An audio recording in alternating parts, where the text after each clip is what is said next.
Lie number 4, when you don't look presentable, hide. I know in my life, if I'm having a bad hair day or if I don't feel that confident, I always hide. I think my worth has to be postponed and my purpose has to be postponed when I do not look presentable for the world. How many of y'all have also done that? You wake up one day, you're not feeling too good about yourself, and then suddenly you find yourself hiding from doing anything and everything. I've noticed that I've done this over and over again. I felt that my worth was dependent on how I looked today. And instead of waking up eager to serve the Lord, I thought I had to postpone my purpose in order to do what was best for me because I, for some reason, thought my purpose was to look good.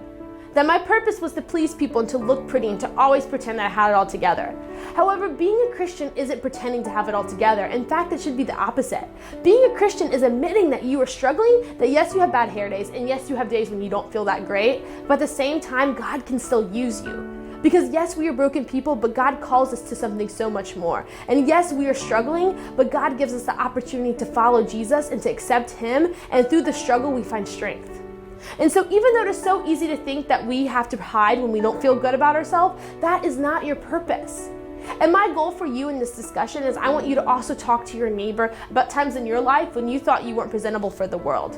Whether it was because of something you did or how you looked. Or maybe you thought your purpose was mainly to please people and you felt like you were honestly on this train of people pleasing and you weren't able to focus on Christ. Whatever it was you struggled with, admit it. Because once again, like we discussed earlier, it is so important if you're vulnerable with your neighbor in order for you to find truth in Jesus. However, talk about also how you can remind each other in this discussion that your worth isn't to look presentable. And so use that as an opportunity to grow with Him.